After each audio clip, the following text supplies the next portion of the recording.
Bonjour à tous et bienvenue dans Nikon le Game, l'émission podcast autour du Nikon Film Festival. Je suis Alain alias Chalumax et bien sûr Pauline alias Fugaldi. Ouais, la fugue. La Fugaldi, c'est pareil. La Fugaldi, l'Italie, qui frappe à vos portes. Aujourd'hui, nous sommes accompagnés de deux nouvelles équipes. Il y a à ma droite l'équipe de En plein ciel avec Stéphane Cassou, le réalisateur, et son comédien Jérôme Thévenet. Et à ma gauche, nous avons l'équipe de Feu Follet avec sa réalisatrice Ilona Edery et son premier assistant, Wilfried Verris. Voilà, on est dans une bonne ambiance. Ils sont calmes, mais avant, ils étaient très énervés. Ils en regardent sous le pied. En tout cas, mesdames et messieurs, bienvenue dans Nikon le Game.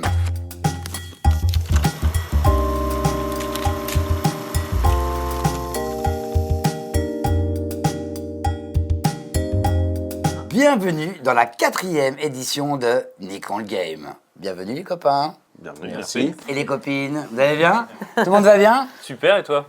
Donc, oui, on est très content de vous recevoir aujourd'hui car vous nous avez envoyé vos films. Ouais. Et oui, on a pu découvrir du coup vos deux pépites respectives. Comme je dis régulièrement sur les réseaux sociaux, n'hésitez pas à nous contacter via notre page Facebook ou notre page Instagram, nous envoyer vos films. Vous pouvez aussi nous proposer des idées pour des jeux, par exemple des toasts, les quiz, n'hésitez pas, ou même... Les Pitch Me I'm Fabulous. Je sais pas, ou à nous dire aussi votre actualité qui Ils tourne sont- autour du Nikon Film Festival. Voilà, en tout cas, nous, on prend tous les commentaires, on prend, je sais pas, toutes les nouvelles idées qui pourraient enrichir ce Nikon le Game. Et en tout cas, les gars, merci d'être ici aujourd'hui avec nous. Bravo, On est trop merci d'être contents. là, merci d'être là. Est-ce que vous avez déjà fait une émission comme ça? Jamais. Jamais. Dans un décor aussi beau. Non. Avec des animateurs et des animatrices aussi. Charismatique. Talentueux. Fin de phrase, talentueux, très Merci. bien. Un point pour Merci, l'équipe de Feu ça va. Follet. Très C'est bien. un jeu, je vous rappelle que c'est un jeu parce que généralement on pose des questions comme ça, mais avec Pauline, on s'ennuyait un petit peu ces dernières années et on s'est dit, et si on jouait avec les copains? Donc, il y a le TOS.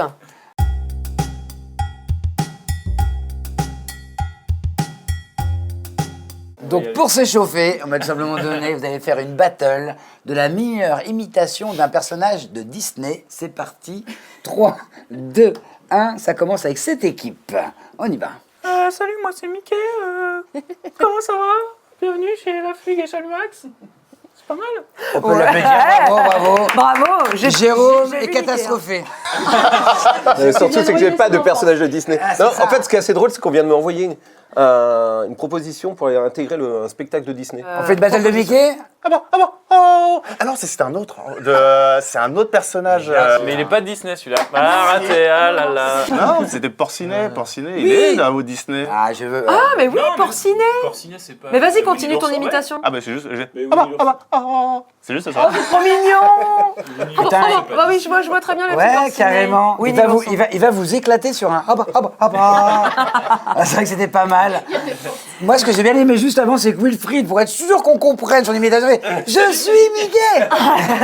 Au cas où vous n'auriez pas entendu cette voix fluette, je suis Mickey. Bravo aux deux équipes. Bravo, Au plein bravo, ciel et à c'est- Feu Follet. bravo. T'as vu ça, une super imitation. Jérôme, t'as eu deux choses accablantes pour le début de cette émission, c'est d'avoir un casting Disney et de pas se rappeler d'un personnage Disney.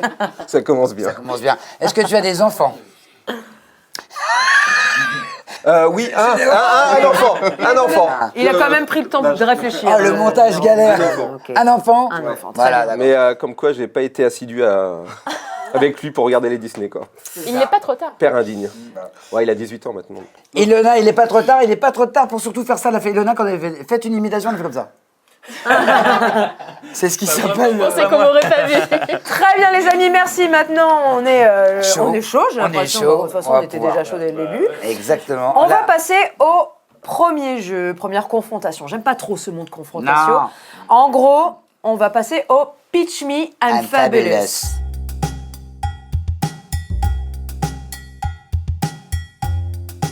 Alors, on va commencer avec vous. Vous allez pitcher votre film. Ouais. D'accord. Est-ce que vous êtes prêts? Ouais. Ouais. Eh bien, ce sera En mode discours politique. Waouh! Jérôme, tu n'as aucune. C'est chacun son tour ou Oui, c'est aucune Non, je pense que là, c'est maintenant c'est Jérôme là. Comme vous voulez. Bah, faut déjà que je connaisse le film. Alors, On y va. je m'adresse directement à la caméra Voilà, ici. juste ici. Merci, mes conseillers font très bien le travail. Tu peux le faire, Jérôme. Bien sûr. Chères Françaises, chers Français, le 2 février est apparu sur le Nikon Festival un film qui s'appelle En plein ciel. En plein ciel, c'est un peu l'histoire des Français et des Françaises qui travaillent dur, qui se lèvent le matin pour gagner sa vie. Leur vie. Non, sa vie.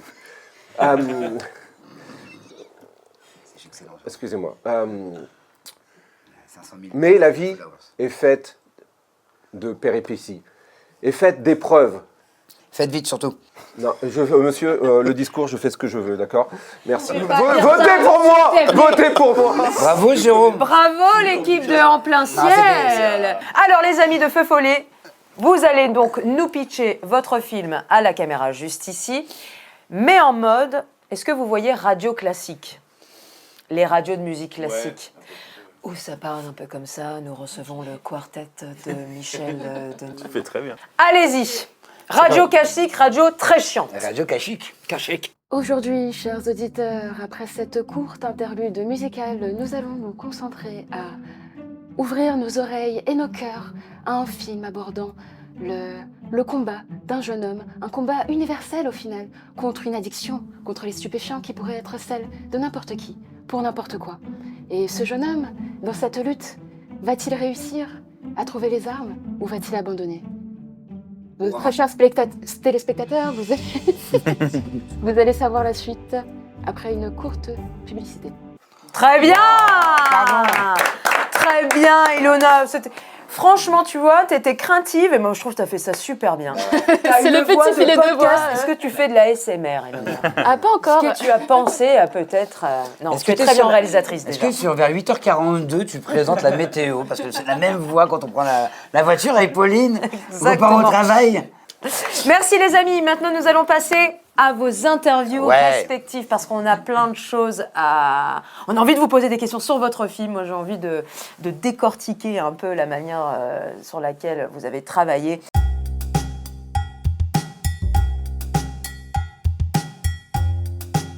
Pour votre scénario de cette année, le Nikon autour du feu. Et le feu est brillamment abordé pour l'équipe de En plein ciel. Ouais, nos astronautes, bienvenue. C'est ça, bienvenue, merci. Donc je rappelle Jérôme Thévenet qui est le comédien et Stéphane Cassou qui est réalisateur, monteur, chef-op, il fait tout. Il fait même tabrégie, vous pouvez le prendre de temps en temps, percolateur. En 2 mots. Très bien, donc le film En plein ciel, courez le voir si Ouais. ce n'est pas déjà fait. Votez aussi pour, laissez un commentaire parce que les commentaires c'est important, on y reviendra tout à l'heure. Exactement. Moi, j'ai une première question pour l'équipe, donc soit Jérôme ou soit Stéphane, mais je pense que Stéphane pourra m'y répondre. Avec une vraie voix, hein, s'il te plaît. Merci. Pourquoi avoir choisi de parler d'un astronaute? Est-ce que tu en connais un personnellement? J'en connais pas personnellement, même si j'ai déjà croisé Thomas Pesquet en soirée, mais c'était genre 4 ou 5 ans avant qu'il parte. Donc en gros, je savais pas que c'était lui. Et, Il se la pétait pas à l'époque. non, et surtout, j'ai cherché des photos de cette soirée partout. Et en fait, les seules photos qu'il y a, c'est des personnes bourrées sur une vache dans cette soirée. Donc en gros, je n'ai pas de photos avec Thomas Pesquet. On n'était pas à cette soirée, quel Et, dommage. non, en fait, je suis un passionné. Je suis un passionné de fusées. Mon père a bossé il y a très très longtemps sur les premières fusées françaises. Moi, je suis très science-fiction. Et donc, en gros, ça fait longtemps que j'écris sur des thèmes qui tournent autour de ça. J'ai même fait un programme court qui s'appelait Thomas Pastèque, qui était une parodie de Thomas Pesquet. C'était très très court. C'était des formats de 5 minutes, 5 secondes, 10 secondes, 15 secondes même des fois. C'est génial, vous avoir. Il était pas au courant, J'adore. manifestement.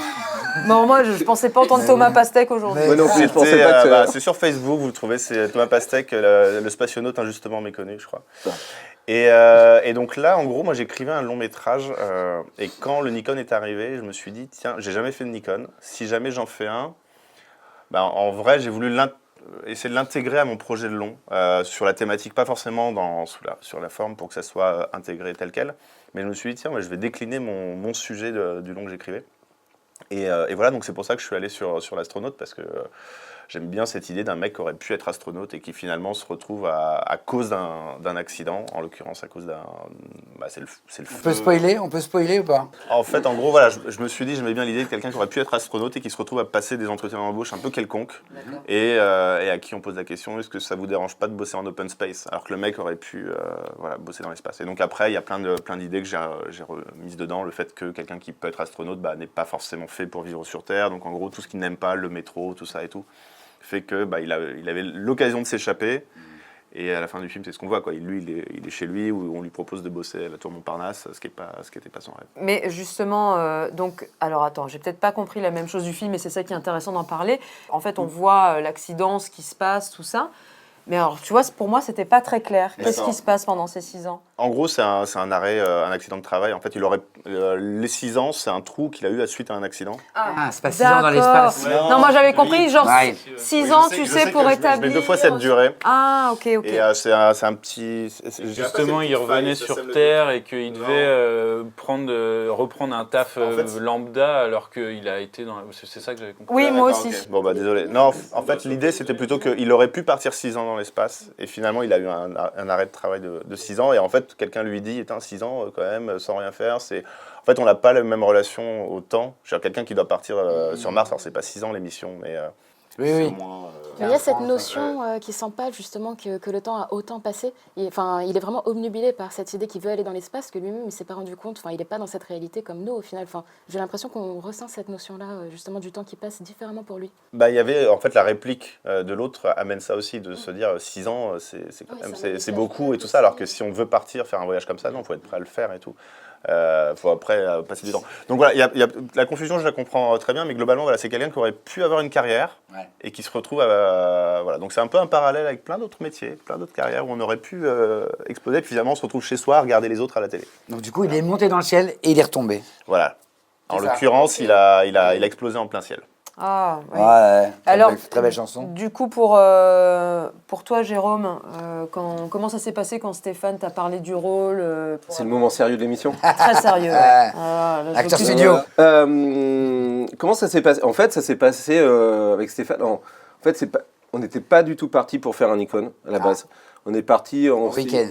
Exactement. Non, on s'est dit, tiens, il avait envie de filmer, moi j'avais envie de faire des images, etc. On s'est dit, tiens, on va se chauffer un peu. Et comme il y avait le Nikon, ça a donné en fait une occasion, en fait, ça a été un but en disant, voilà, on sait qu'on faut faire un film avant telle date. Et on s'est chauffé, il s'est surtout chauffé à écrire, et ça, il m'a envoyé le scénario, et après on a tourné.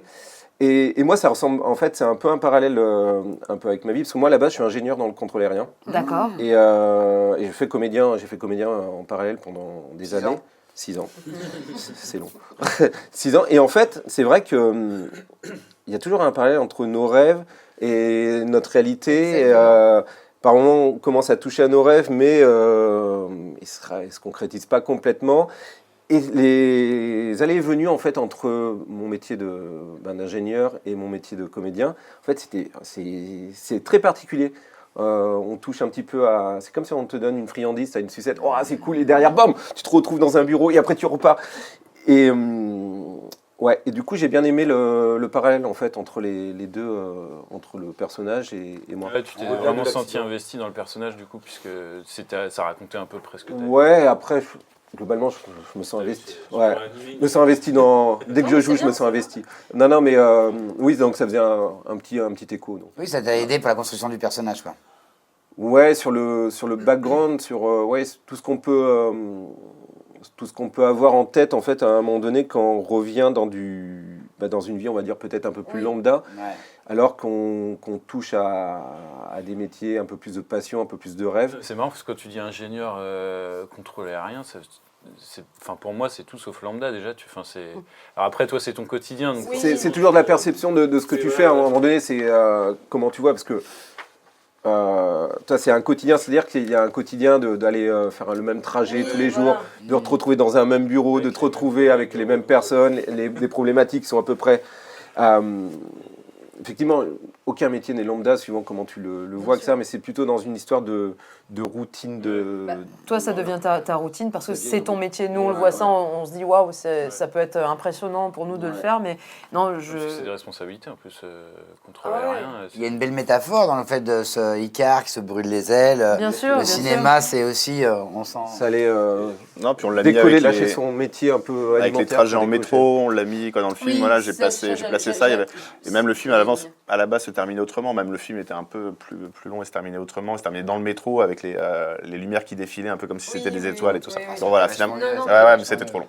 C'est un beau parallèle ce que tu racontes parce que Alain et moi, pour le coup, nous sommes comédiens et c'est vrai que ce côté où des fois on accède, on touche un peu du doigt notre rêve, mais des fois on est rattrapé par la réalité de se dire oui, c'est beau sur le moment, mais dans 2 mois tu n'auras plus la même chose. Voilà, il faut trouver quelque chose à côté d'alimentaire entre guillemets, mais qui nous plaise toujours pour pas faire mourir cette flamme justement. Enfin non, c'est pour ça que moi votre film m'a beaucoup touchée et que j'ai trouvé justement ce lien-là aussi. Stéphane, dans ta description, j'ai beaucoup aimé. Tu écris « J'écris et réalise des courts-métrages fauchés pour le plaisir en bricolant des effets spéciaux avec les non-moyens du bord ». J'ai beaucoup aimé. Donc, j'ai vu, vous regardez les crédits, c'est Stéphane Cassou, HMC Stéphane Cassou, FX Stéphane Cassou. Donc, tu es un peu un couteau suisse du cinéma qui aime faire des films avec peu de moyens. Est-ce que tu peux développer cette idée ? Écoute, oui, c'est quelque chose qui m'est arrivé, que je fais depuis longtemps. J'ai fait beaucoup de 48 heures avant, principalement. Alors, j'ai eu des équipes quand même sur les 48 heures, mais je faisais quand même l'écriture, la réal et le montage principalement. Et après, pendant le confinement, je me suis retrouvé avec mes enfants et j'ai fait des films avec mes filles qui ont terminé en festival. Et c'était avec des effets spéciaux, des robots géants, des vaisseaux, des fusées et tout ça, où elles affrontaient, elles se retrouvaient dans le jeu Zelda, elles affrontaient un robot géant et tout. Et en fait, dessus, le confinement, j'étais tout seul et je faisais tout et je me suis éclaté à faire ça. Après, c'est parce que aussi, dans mon expérience professionnelle, j'ai fait beaucoup de tournages pro fauchés ou avec des petites équipes. Donc je sais faire. Après, j'aime beaucoup bosser avec des bonnes personnes au bon poste. Si j'ai un bon monteur, je suis ravi. Si j'ai un bon chef-op, je suis ravi. Un assistant en réal, non. On en parlera après.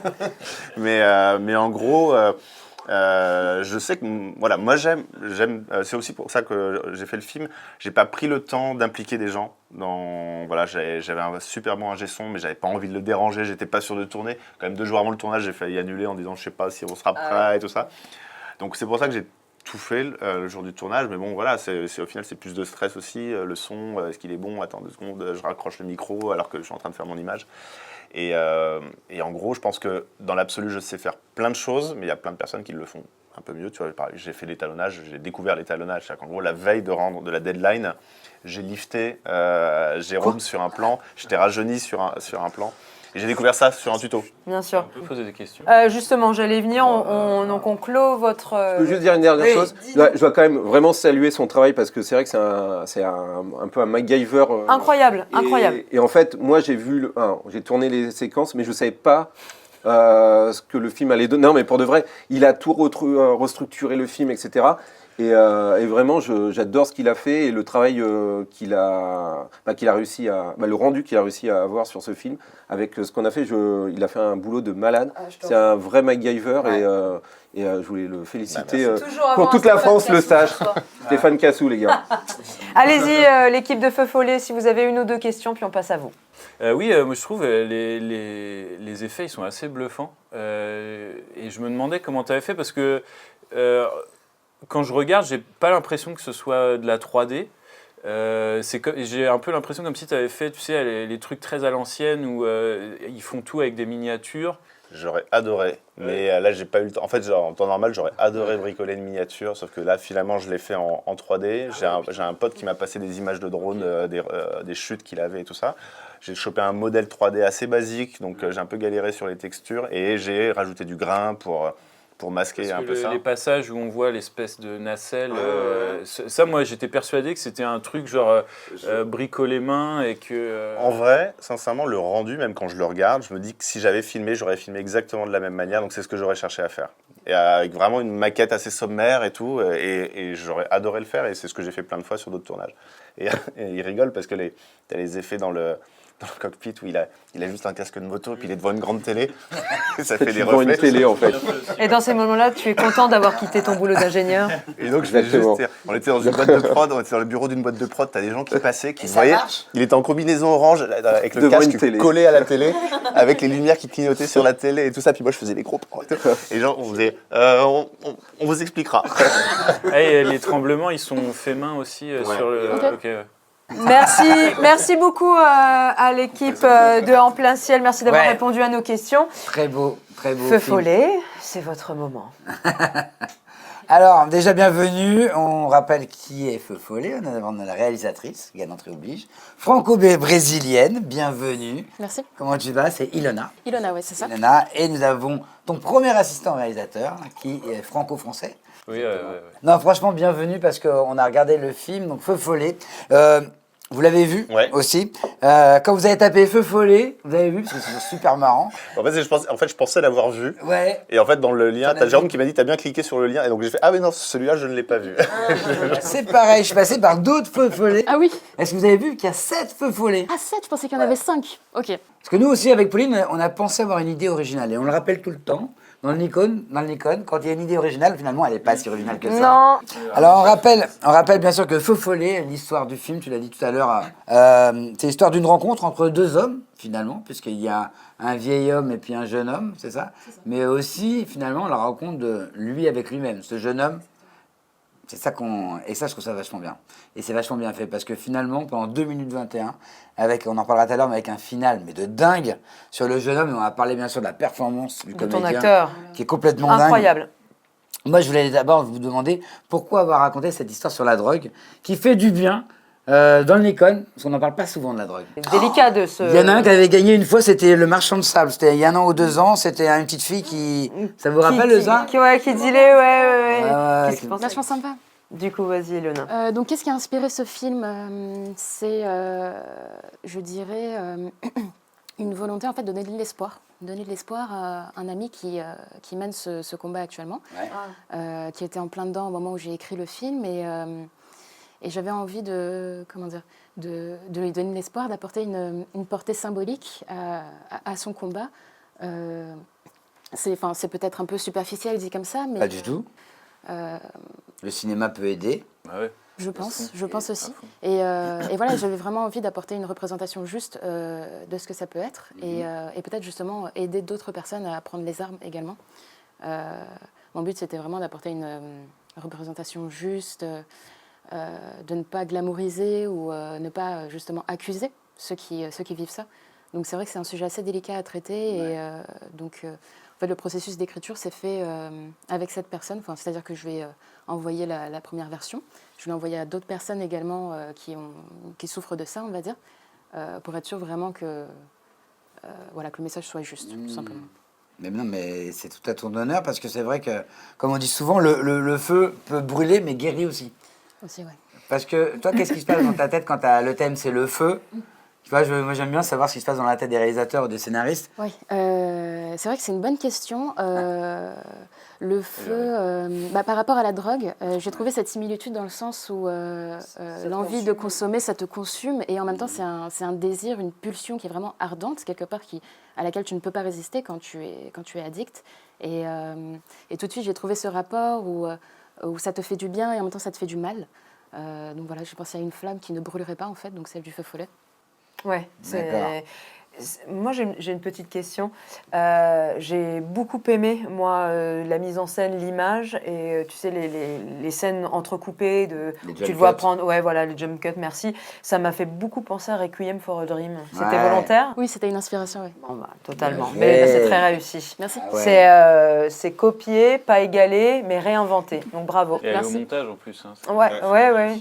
Ah oui, aussi encore une couteau suisse de plus, quoi. Ouais. Ça se nourrit, je pense, la réal et le montage, quelque part. Dans l'écriture, au final, il y a 3 écritures dans un film. Donc, je pense que beaucoup de réal montent, justement, pour avoir le contrôle créatif et écrivent pour avoir le contrôle, justement, sur ces 3 écritures. On parlait de l'image qui est très crue, justement. Tu en as parlé, c'est affolant quand on est sur des gros plans. On voit vraiment la morve, le sang. Enfin, tout est fait vraiment pour montrer à quel point Ça, c'est de montrer que la drogue, c'est pas fun, quoi, en fait.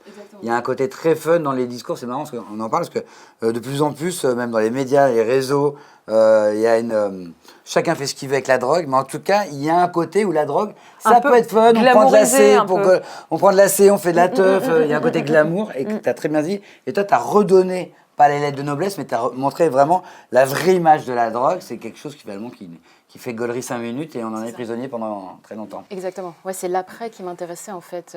C'est pas le fait de montrer quelqu'un qui est en soirée, qui s'amuse et qui ressent les effets de la drogue, c'est vraiment montrer la redescente, quoi, tout simplement. Et quand on a tellement dans ton organisme qu'au final tu ne penses qu'à ça et tu ne vis que ça, enfin voilà. Ouais, tout simplement, on parle de ça et on parle justement comment interpréter ça. C'est un truc de ouf. Donc on va parler de ton acteur qui sublime. Ils sont deux, hein. Il y a le vieux monsieur, le druide, Georges, mais on va parler d'abord de lui. Okito Wembanyama, voilà. Incroyable performance. Moi, je te l'ai dit tout de suite, magnifique acteur. Combien de prises? Combien de prises? Mais alors lui, Ouais, c'était franchement une machine de guerre. C'est-à-dire qu'il nous a demandé spécifiquement de commencer par les plans serrés, parce qu'il est capable de tout donner dès le départ, mais après il s'épuise. Donc dès la première prise, on avait besoin, je crois, pour le dernier plan du film, de 2 prises. Et on l'avait. Et puis moi-même, je ne voulais pas le forcer à... D'accord, c'est un acteur qui se connaît bien. C'est un acteur organique, c'est un acteur qui est sur le moment et qui dit je vais tout te donner, mais ne me dis pas de faire 10-20 fois la même chose. C'est ça, exactement. Là où Jérôme est très fort pour ça, on en parlait encore. Le regard caméra. Moi, je tiens sur la durée. Quoi. 6 ans. 6 ans. Pendant 6 ans, je te fais la même prise. Moi. Je suis une machine. Excuse-moi, Wilfried. Non, mais ouais, encore, on n'en a qu'un tout petit panel parce que nous qui étions derrière le retour, c'était prenant et on a pu mettre que 2 minutes 20 de sa performance. Il y a des plans qui sont. Enfin, il est vraiment bluffant. Hein, vraiment. Gros boulot dessus. C'est toi qui t'es occupé aussi des repérages du lieu où vous avez tourné. C'est où? C'est en Île-de-France. On a eu quelques petites galères par rapport au lieu de tournage. Ah ouais. Non, là-dessus, j'avais pas pu me présenter sur le repérage. J'avais pas pu me présenter le premier jour non plus. Pourquoi es-tu là? Je ne sais pas en fait. Il faut demander à Ilona. Elle a fait ce choix délibéré. Je l'ai pas forcé pourtant. Mais Wilfried, tu es sur la conduite de l'après-midi. T'es pas dans ce film-là en fait. Je suis désolé. Bah j'y vais. Pardon. Non mais ton travail c'est important en tant que premier assistant. En fait, on a eu tout un tas de pourparlers. À la base, ça devait se faire. Bon, ça, là, on rentre dans les anecdotes, mais à la base, ça devait se faire en Bretagne. On a parlé pendant des heures de comment ça allait pouvoir se mettre en place. Moi, j'ai géré tout l'aspect logistique, à faire un truc un jour et tout défaire le lendemain parce que y avait tel truc qui changeait. Enfin, ça changeait tout. Donc après, sur les repérages, on a dû faire ça finalement en Ile-de-France pour des termes de budget. Et de météo. Évident, et de avec météo. La tempête, C'est vrai qu'il y avait la Bretagne, tempête à ce moment-là. Ouais. Ça marche. Ok, merci. Est-ce que l'équipe de En Plein Ciel, vous auriez des questions à poser à Feu Follet? Une question. Une question. Non, le montage, tu l'avais. Moi, j'aime beaucoup le montage de ton film. Tu l'avais déjà vraiment prévu comme ça, ou alors il s'est quand même dessiné avec le temps, même avec la référence à Requiem for a Dream, qui est très musclé comme montage. Je voulais te poser la même question d'ailleurs, avec ta construction autour des flashbacks et tout, mais on pourra peut-être en parler après. Pour te répondre, de mémoire, oui, le scénario était quand même assez découpé chronologiquement.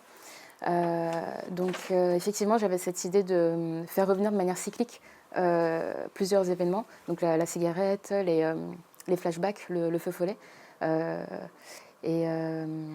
Du coup, effectivement, j'ai vraiment suivi de près mon découpage, pareil, par contrainte de temps. Je n'avais pas vraiment le temps de faire une V2 alternative, on va dire. Ouais. Donc peut-être pour la version longue, il y a quelques petits éléments qui vont se rajouter. J'aurais aimé avoir plus d'inserts, par exemple. Plus de stock shots, parce qu'on a utilisé des stock shots. Donc voilà, à construire. Quoi. D'accord. Merci beaucoup. Merci les amis. Bravo, c'est vraiment sympathique. C'était on va parler de plein beau, de... Ouais, et on va revenir sur le film et sur les personnages, votre parcours tout à l'heure. Il est temps de faire un... Buzz l'éclair. Ah.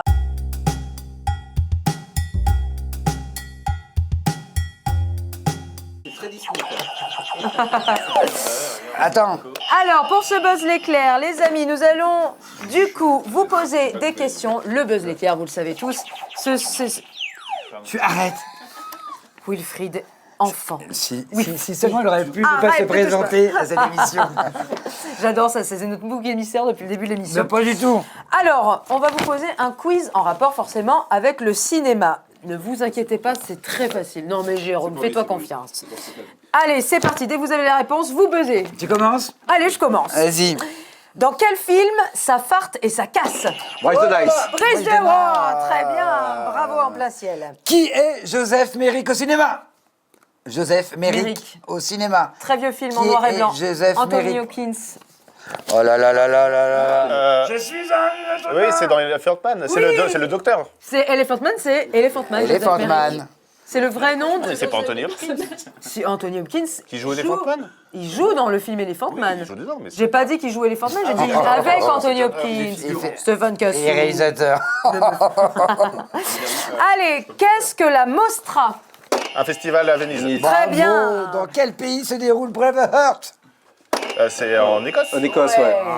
Non, mais il avait un accent très pourri. Attends, J'ai dit Braveheart. J'ai pas entendu. Ah, fallait dire Braveheart. Braveheart. Mon Dieu, il me fait tellement peur des fois.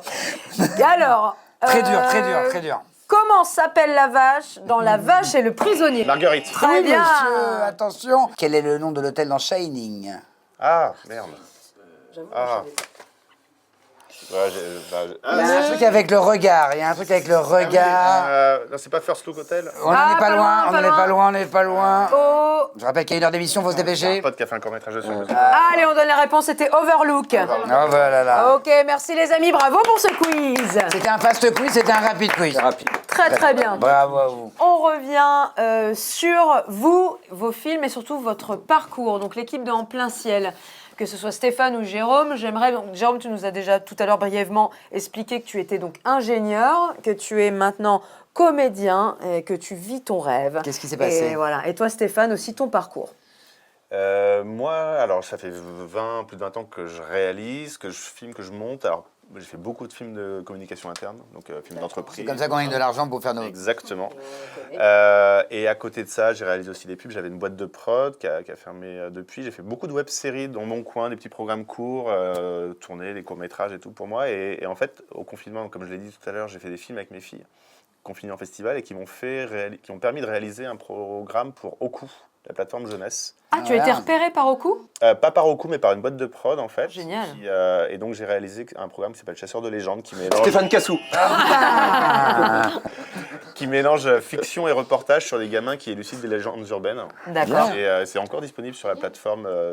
Ça passe sur France 4, c'est sur Oku. Ouais. Très bien. Et voilà. Et donc là, en ce moment, je réalise un documentaire, le making-of d'une série d'animation et d'autres choses à côté. Parfait. Making très of bien, une merci. série d'animation, ça veut dire que tu me montres tous les à côté, tout le truc, Exactement, voilà. les FX, tout ça. Exactement, la fabrication de la série. Ouais. Très bien. Et toi Jérôme, donc, comme tu disais tout à Donc, l'heure. ouais, moi j'ai un parcours un peu complètement atypique, et d'ailleurs c'est ce que j'aime.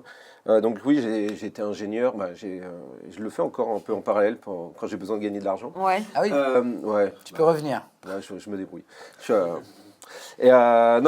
Donc oui, moi j'ai fait essentiellement de la télé, j'ai fait pas mal de guests dans plein de séries. Et je suis aussi un passionné, j'adore le développement personnel, j'ai fait de l'hypnose, j'ai fait pas mal de choses.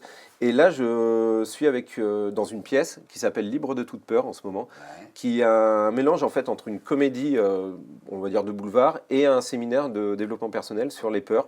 Donc on fait ça avec Ingrid Daron qui a écrit la pièce.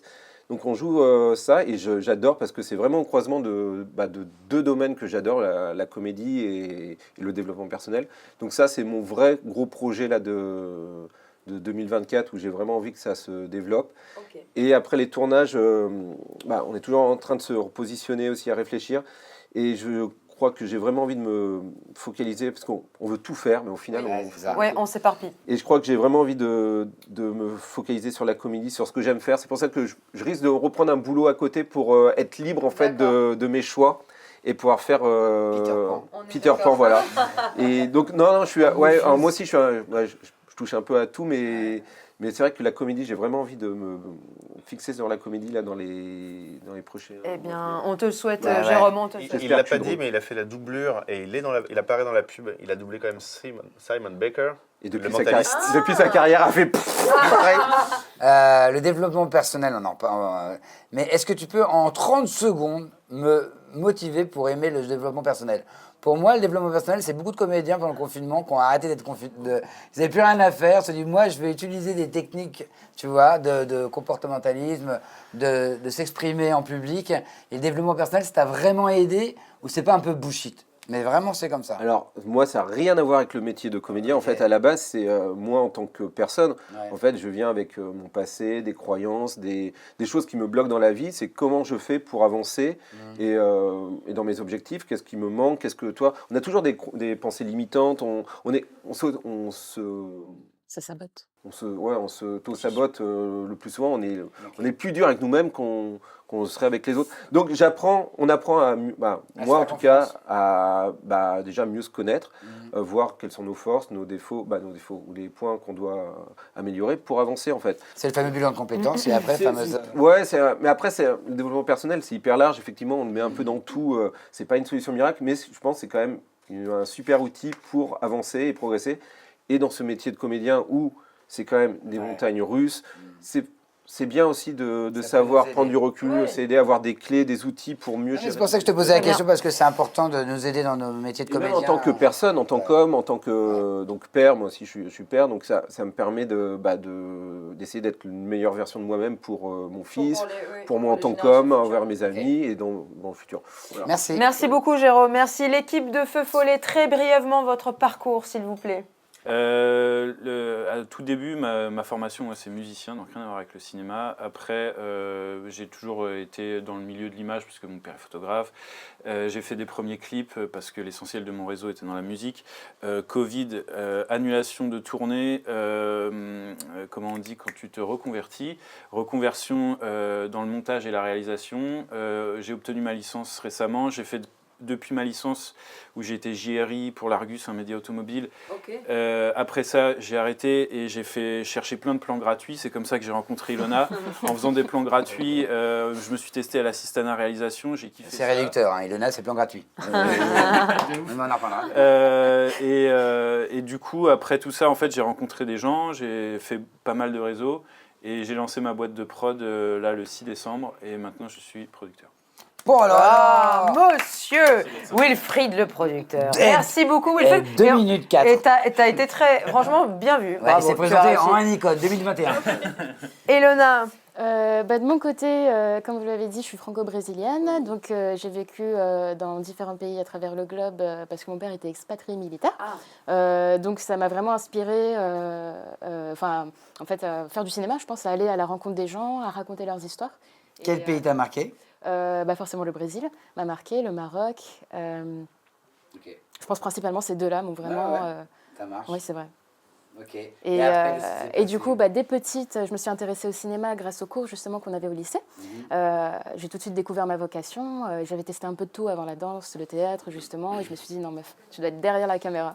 Et voilà, je suis partie à Paris pour faire mes études et depuis, de fil en aiguille, je réalise. Quelles études tu as fait à Paris, de cinéma? Je suis allée faire une licence d'assistanat réalisation à l'ESAC. Ah ok, il y a des licences d'assistanat réalisation. Je ne savais pas. Très bien. Merci beaucoup, Elona. Bravo pour votre parcours. Oui. Et maintenant, on va s'intéresser aux commentaires de vos films. Exactement. C'est la rubrique Lâche ton com.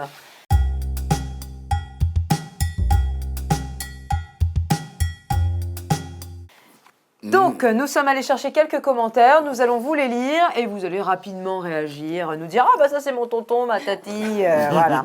Alors, pour les commentaires en plein ciel, il y a Pierre Bollereau qui dit « Bravo à l'homme orchestre à la tête de ce beau film, l'homme orchestre, j'ai nommé Stéphane Cassou. » Ouais, Pierre Bollereau qui a eu le prix du scénario l'année dernière au Nikon. Oh là C'était quel film C'est avec Ilan, c'est le film dans le vestiaire. Très très bien. Et avec Pierre, on a coécrit et réalisé 2 48 heures ensemble. Et là, cette année, on s'est motivés l'un l'autre pour le faire. Il en a fait un super qui s'appelle à l'origine du... Ah, l'origine... Non, c'est pas l'origine, un truc dans le genre. Qui se passe, c'est sur l'origine du feu. Il y a un truc... je vais revenir. Eh bien, on regardera. Tapez de toute façon Pierre Bollereau dans la barre de recherche. Je pense que vous allez... On regardera nous aussi. Nous avons ensuite Anne Caro du 0705 qui a dit « Félicitations Jérôme, ce rôle te va comme un gant. C'est qui cette Anne Caro ?» Ma tante. Tantine. C'est qui Anne Caro 0705 apparemment. Anne Caro, merci Anne Caro. C'est parti pour les commentaires de Feu Follet. Alors, vous avez de la chance parce que Dragueur Frouès. C'est génial parce que dès qu'on dit le mot, il nous dit aïe, d'accord. C'est soit la famille, soit les ex, soit autre chose. Et qui a dit c'est une vraie réussite. Il a dit quelle originalité pour aborder le thème de l'addiction. Bravo pour le scénario, l'ambiance fantastique et très réussie. Bien soutenu par la création musicale, on n'en a pas parlé, mais on parlera de la musique bien sûr. Les couleurs et le costume du druide. Point d'interrogation. Qui est ton acteur? Dragueur. Ah oui, le druide, c'est Georges Daudignon. Georges Audignon. Voilà. Qui m'a sauvé la vie d'ailleurs. À une semaine du tournage, je n'avais pas d'acteur et il a pris le rôle, il l'a transformé en quelque chose de nouveau. Et enfin voilà, merci à lui. Merci Georges. Et donc, c'est mon père. Et il faut savoir qu'il a fait un petit commentaire sur les costumes parce que ma cousine était costumière.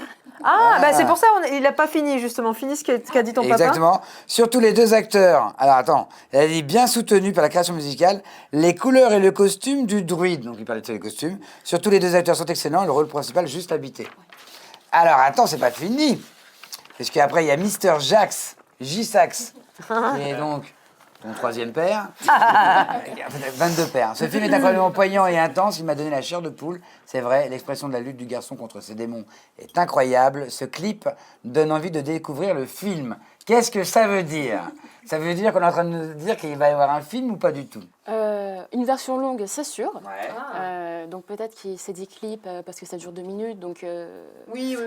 donc il s'avère que c'est un artiste avec qui nous avons fait un clip vidéo qu'on préparait justement en même temps que le tournage. Donc il m'a vachement soutenu en fait pour ce film. Il m'a dit non mais écoute, si tu as besoin qu'on décale le tournage, qu'on prenne du temps, va faire ton projet, c'est un concours et tout. Donc franchement, merci à lui pour son soutien également.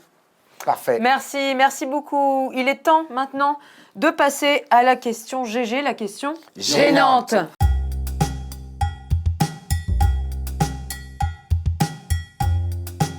Pour ou contre une rubrique amateur et professionnelle dans le Nikon Film Festival.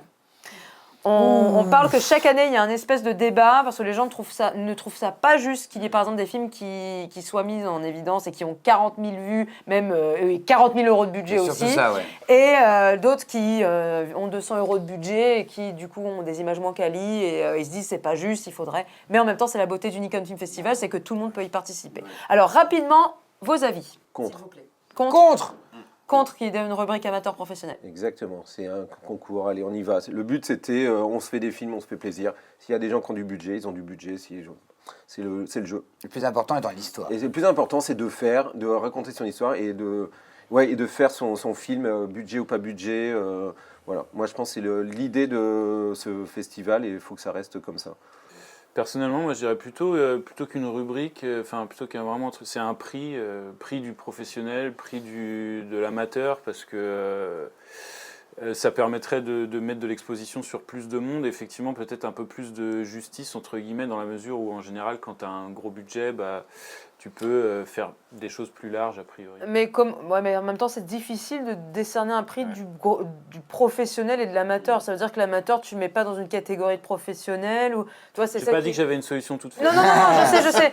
Mais je suis en train de te dire. Pourquoi tu fais un homme politique là? C'était pas le.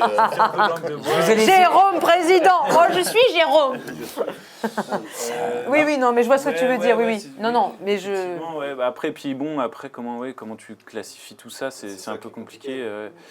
En fait, peut-être que tu mets à partir de, tu dis voilà, si tu as déjà, je sais pas, peut-être une, quand tu regardes les devis, éventuellement de location, qu'est-ce que. Non mais il y en a qui vont.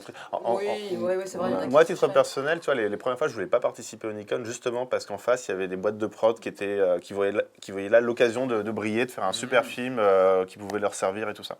Cette année, j'y suis allé parce que l'année dernière, j'ai vu des films de potes gagner, des super trucs, et j'ai eu envie de le faire. Et en gros, aujourd'hui, moi, je serais dans quelle catégorie? Je suis professionnel à côté, mais là, mon film, il a coûté 25 €, c'est le prix de la combinaison orange. Et de 4 cafés. Non, c'est toi qui les as payés. Et en gros, est-ce que je me considère comme amateur juste parce que j'ai pas mis d'argent dedans et qu'en face, il y a des budgets où des mecs qui sont 80 sur leur truc. Moi, je suis désolé, j'ai vu des films à 10 patates que j'ai trouvé mauvais, où je me suis ennuyé et tout ça, et j'en ai vu d'autres défauchés qui étaient bien. Donc en gros, je pense que ça ça ne fait pas tout, justement, le budget ne fait pas tout. Je sais pas, non, il y a une révélation. Mais c'est vrai que c'est déstabilisant, c'est que tu arrives à la fin d'un casting, et moi, bon, c'est vrai que je l'ai fait tout seul, mais c'est on est une équipe, on doit être 5 dedans, et à côté de ça, j'ai vu des films où le budget, le casting à la fin, tu n'arrives pas à lire tellement, en plus, il faut le mettre en 1 seconde. Mais après, si j'ai aimé le film, en fait, est-ce que j'ai aimé le film ou pas? C'est la seule question que je me suis posée à la fin. T'es pas en train de te dire, c'est pas juste, ils ont un gros budget. Non, Très bien. Parce que j'ai vu des films avec des super comédiens connus, et ça que j'ai pas aimé. Et donc je me dis, bah non, et d'autres, Fauché que j'ai adoré. Donc, Et puis ça peut être à l'inverse, se dire, regarde, il y a des gens qui disent, enfin, moi, généralement, je dis, oh putain, le budget, ok. Mais qu'est-ce qu'ils font là, quoi? Tu vois, il y a un moment donné, ils se sont fait plaisir, ça veut dire qu'en 2 minutes 20, il y a un budget, il y a un film à 40 000 €, tu disais? Oui, c'est celui, quoi de vous faire savez, ça? c'est une comédie musicale, Oui, j'oublie Emmanuel toujours le... Noir, Oui, ouais. oui. Mais après, voilà. La tribu des stars. Mais, non, mais en même temps, Moi, c'est... j'ai trouvé bien fait. Mais Ah oui. oui, il est bien fait. J'ai trouvé bien fait, bien fichu. Moi, je sais qu'il a énervé des potes, parce que justement, ultra produit, tout ça. Mais après, ils l'ont bien utilisé, cet argent. Ben oui, non, mais et puis c'est... Je me suis dit, Et puis c'est le Nikon Film Festival, c'est... C'est effectivement, comme tu disais aussi, c'est une exposition, ça permet de montrer ton savoir-faire, la qualité de tes équipes, de tes images, etc. Donc, la musique, la Corée, les costumes, j'ai trouvé ça tout réussi. Alors après, oui, c'est peut-être une autre catégorie différente, mais à un moment, la Coupe de France, c'est ça aussi. Oui, tu peux être 4e division et battre le PSG. Exactement. Il y a toujours aussi le but. Est-ce que c'est forcément le but de... Non mais, est-ce que c'est de gagner ou c'est de faire un film, de raconter une histoire, etc. Bien sûr. Donc c'est toujours On une est approche et le milieu du cinéma, à la base, c'est toujours... on se débrouille et effectivement après on avance et on a des budgets et on est très content d'avoir des budgets. Mais non, je pense qu'il faut que tout le monde le problème participe. aussi que ça soulève, c'est que quand tu as un tel budget, c'est que tu as aussi déjà, puisqu'il s'agit de vote, tu as aussi déjà une renommée et une exposition qui est tout à fait différente. Alors je vais devoir clore on est sur un vrai le débat. débat, C'est bien, malheureusement. ça. Ouais, je suis contente, notre question GG a vraiment bien marché parce que ça a créé un débat, je suis désolée. Vos coups de cœur, les copains, vos coups de cœur. Est-ce que vous avez un coup de cœur sur le Nikon Festival? Un coup de cœur? Vas-y. Moi, j'ai LibreMax. Et LibreMax, allez voir LibreMax. Vous, Moi, j'ai beaucoup aimé Le Feu de l'amour. Le Feu de l'amour, Jérôme, Le Agnès. Feu de l'amour, Agnès. Et LibreMax. Moi, il y a eu En plein ciel. En plein ciel, j'ai adoré l'acteur. Non, j'ai bien aimé. Il y en a qui m'a bien fait rire, c'était Tout feu, tout flamme. Ok. Ok. Ah bah on note, regardez-les. Très bien. Merci les équipes, merci d'avoir été avec nous Ouais, aujourd'hui. merci beaucoup. Vous avez quelques secondes, chacun votre tour, chaque équipe. Vous regardez la caméra et vous remerciez les personnes de votre équipe, de votre entourage qui vous ont aidé pour votre film cette année. L'équipe de Feu Follet, c'est à vous, à la caméra juste ici. Eh bien, merci chaleureusement à toute l'équipe qui nous a accompagnés jusqu'à l'aboutissement de ce projet, à ma famille qui m'a toujours soutenue, à mes amis également, Laura, Eden, et voilà. Parfait. Très bien, Et merci. vous L'équipe d'En plein ciel. Alors moi, je vais remercier un pote, non mais l'ingé son que je ne connaissais pas, Lorik Heredia, qui a mixé le film alors qu'on ne se connaissait pas. C'est un pote qui m'a filé son contact, il est à Biarritz. Et en gros, sans mix, le film il n'existait pas parce que clairement, il y avait tellement d'effets sonores, j'ai fait tellement de montage son que ça aurait été dégueulasse. Donc merci Lorik. Merci Lorik, vas-y. Alors moi, je peux remercier le scénariste Stéphane Cassou, le réalisateur Stéphane Cassou, le monteur Stéphane Cassou, le dire de cast qui m'a choisi Stéphane Cassou, le producteur Stéphane Cassou. Voilà. Donc merci. Stéphane Cassou. Merci à tous. Merci les amis, c'était la fin de cette 4e émission de Nikon Game en présence des équipes Feu Follet. Allez tout de suite voir le film si ce n'est pas déjà fait et l'équipe de En plein ciel. Merci les gars d'avoir été avec Merci nous à aujourd'hui. vous. Merci. Merci l'équipe de SES Ciné de nous recevoir. Merci à notre réalisateur du jour qui s'appelle Arthur. Merci Arthur. Bravo, Arthur. Merci toujours, encore et toujours à Alexandre Dino au Nikon Film Festival sans lequel nous ne serions pas là aujourd'hui. En tout cas, on vous embrasse, on vous dit à la prochaine fois. À la prochaine. Bye bye. Salut.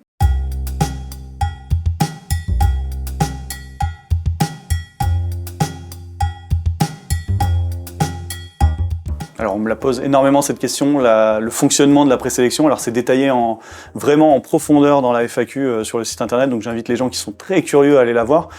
Mais pour résumer, pour faire très simple, en fait on regarde l'intégralité des films, on fait une première présélection pour arriver à peu près à 500 films. Il n'y a pas de limite établie ou de chiffre exact, donc on me demande souvent cette liste, il n'y en a pas. On sélectionne premier groupe de films qu'on envoie à tout le comité de présélection. Donc là, c'est une trentaine ou une quarantaine cette année de personnes, différents métiers du cinéma, différents regards complètement différents. C'est pas que l'organisation, c'est pas que moi. On a tendance à vouloir m'attribuer la sélection, c'est pas ça. Et donc une quarantaine de personnes qui regardent les films, qui les notent. On fait des retours en commun, on amène les films en salle et là on passe des paliers. C'est-à-dire qu'on tombe de 500 à 300, à 200, à 100. On essaye toujours sans avoir des paliers fixes, c'est-à-dire vraiment on essaye de sélectionner les films. Et le plus dur, c'est l'étape finale d'en sélectionner 50. Donc souvent, le plus long, c'est de passer entre 55 et 50. Voilà. Mais c'est une histoire de notes au début, de débat, de sélection et de visionnage en salle. On les voit en salle sur grand écran et donc c'est là qu'on rentre vraiment dans le dur du sujet à débattre de quels sont les films qui méritent le plus d'aller en salle et d'être vus dans la sélection. C'est pas du tout un gage de qualité, c'est qu'est-ce qui représente le mieux l'édition qu'on a eue cette année. C'est important de le dire ça. Oui, c'est même recommandé de voter pour plusieurs films parce qu'on a mis en place un système dans les votes. C'est pas, en fait, le prix du public ne dépend pas du nombre absolu de votes qu'on reçoit, mais plutôt d'une formule qui est détaillée dans le règlement.